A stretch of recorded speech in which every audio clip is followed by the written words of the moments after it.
মাছ ভাজতে গিয়ে তেল ছিটকে এসে লাগলো গালে। আজ একটু অন্যমনস্ক ছিল পারমিতা।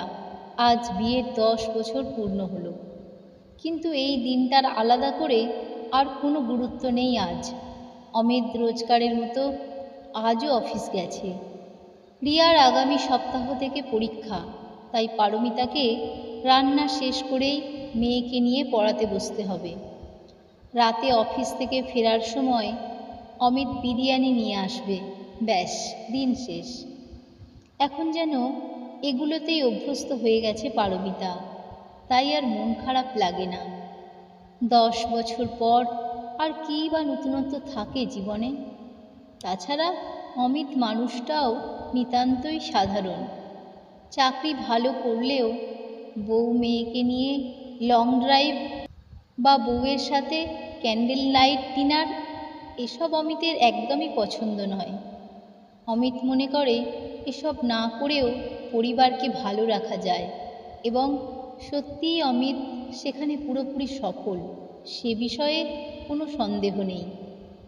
কিন্তু পারমিতার মাঝে মাঝে ইচ্ছে হয়, যখন ফেসবুকে বান্ধবীদের ছবিগুলো দেখে। বছরে 2বার অমিত পারমিতা এবং রিয়াকে নিয়ে বেড়াতে যায়, কিন্তু শর্ত একটাই, সোশ্যাল সাইটে কোনো ছবি দেওয়া যাবে না। নিজের ব্যক্তিগত জীবনকে পাবলিক করা একেবারেই পছন্দ নয় অমিতের। তবুও পারমিতাকে সেভাবে বারণ করেনি কখনোই, বরং পারমিতাই অমিতের ইচ্ছেকে মেনে নিয়েছে। মানুষটা সবার থেকে আলাদা হলেও বড্ড ভালো। মেয়েকে পড়ানো শেষ করে বিয়ের অ্যালবামটা খুলে বসল পারমিতা। ছবিগুলো দেখতে দেখতে ভাবছিল, ইস, যদি বয়সটা 10 বছর পিছিয়ে যেত কি ভালোই না হতো। কয়েকটা বাছাই করা ছবি নিজের হোয়াটসঅ্যাপে স্ট্যাটাসে দিল। অমিত স্ট্যাটাস দেখে লিখল, বিয়ের ছবি দেখছো? পারমিতা লিখল, তুমি কি করছো? অমিত লিখল, এই তো মিটিংয়ে ঢুকছি, পরে কথা বলছি। পারমিতা মেসেজটা পড়ে নিজের মনে মনেই বলল, পরে আর কথা কোথায় হয় আমাদের। স্ট্যাটাসে ছবি দেখে অনেকেই অভিনন্দন জানাচ্ছিল। অভিনন্দন বার্তাগুলো পড়তে খুব মজা লাগছিল পারমিতার। পাশের ফ্ল্যাটের রমিতা উইশ করে বলল, কিরে, আজ কি প্ল্যান? পারমিতা বলল, ধুর, 10 বছর হয়ে গেছে, আর কি প্ল্যান, রাতে একসাথে ডিনার করব, এই আর কি। রমিতা বলল, তুই সত্যিই বুড়ি হয়ে গেছিস, যা অমিতের সাথে কোথাও ঘুরে আয়। পারমিতা হেসে বলল, কি যে বলিস, মেয়েকে একা রেখে কোথায় যাব? রমিতা বলল, উফ, রিয়াকে আমার ফ্ল্যাটে রেখে যা, আমার মেয়ের সাথে খেলবে। তোরা দুজনে কোথাও ঘুরে আয়, আজ তোদের দুজনের দিন। রিয়াকে নিয়ে ভাবিস না, আমি আছি তো। যা, সুন্দর করে সাজুগুজু করে বেরিয়ে পড়, ছবি তুলিস মনে করে। প্রস্তাবটা পারমিতার মন্দ লাগল না। সাথে সাথে অমিতকে ফোন করল। অমিত হ্যালো বলতেই পারমিতা বলল, তোমার মিটিং শেষ হলো? অমিত বলল, এই মাত্র। আজ তাড়াতাড়ি ফিরব তোমার পছন্দের চিকেন বিরিয়ানি নিয়ে, আর তোমার জন্য একটা শাড়ি কিনেছি, দেখো তো পছন্দ হয় কি না। পারমিতা চাপা গলায় বলল, চলো না আজ দুজনে কফি শপে যাই। আমি কোনো দিনও কোল্ড কফি খাইনি, আজ খুব খেতে ইচ্ছে করছে। অমিত 2 সেকেন্ড চুপ করে বলল, রিয়াকে সাথে আনছো তো? পারমিতা বলল, ওকে রমিতার কাছে রেখে আসবো। অমিত বলল, ঠিক আছে, চলে এসো। অমিতের কলিগ শুভ পাশ থেকে বলল, কি ব্যাপার ভাই, বৌদি আসছে নাকি? অমিত হেসে বলল, আমার বউ কোল্ড কফি খেতে আসছে। এই শুনে শুভ বলল, বেশ করেছে, যা তাড়াতাড়ি বেরিয়ে পড়। খুব সুন্দর করে সাজলো পারমিতা, তারপর কয়েকটা সেলফি তুলল। রিয়াকে বলল, মা, তুমি একটু মামুন দিদির সাথে খেলা করো, আমি একটু পরেই চলে আসব, ঠিক আছে? রমিতা বলল, কি লাগছিস পারো, অমিতদা দেখে তো ফুল ফিদা হয়ে যাবে। পারমিতা দূর থেকে দেখতে পেল অমিত কফি শপের বাইরে দাঁড়িয়ে আছে। একটু যেন ক্লান্ত দেখাচ্ছিল অমিতকে। পারমিতা ভাবল, ধুর, বাড়ি গিয়ে কোথায় একটু বিশ্রাম নিত, তা না। আমার এই ছেলে মানুষের জন্য অমিতের হেনস্থার শেষ নেই।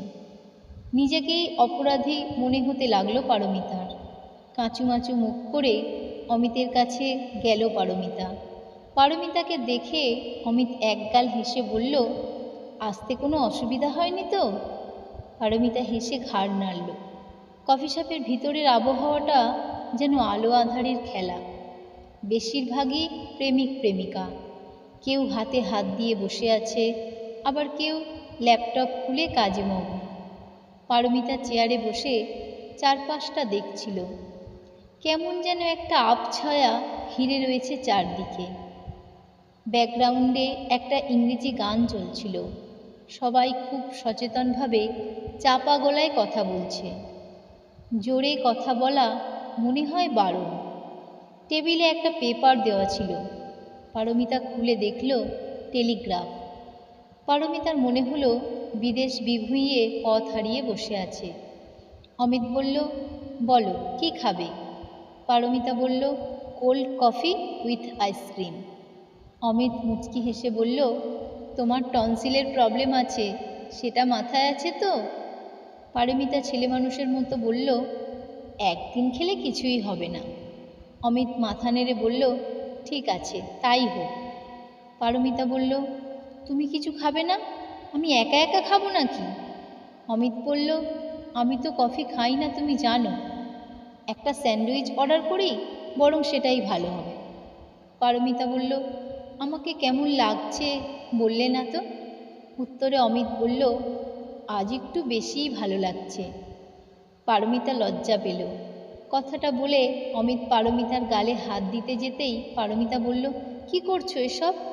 অমিত হেসে বলল, তোমার বাঁ গালের দাগটা কিসের সেটাই দেখছিলাম রে বাবা। পারমিতা বলল, আর বলো না, সকালে মাছ ভাজতে গিয়ে এই অবস্থা। এই শুনে অমিত বলল, ইস, তক্ষুনি টুথপেস্ট লাগাবে তো। ওয়েটার কফি আর স্যান্ডউইচ দিয়ে গেল। কফিতে চুমুক দিয়েই ঠান্ডা লাগলো, কিন্তু সেটা তো আর বলা যাবে না অমিতকে। পারমিতা বলল, তোমার তো এসব জায়গা পছন্দ নয়, তাহলে আমায় নিয়ে এলে যে?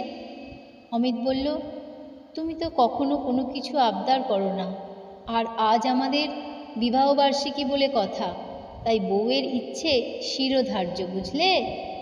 পারমিতা কিছুক্ষণ চুপ থেকে বলল, তুমি বাড়িতে আসার পর যখন একসাথে আমরা চা খাই আর সারা দিনের গল্প করি, ওটাই ভালো লাগে গো।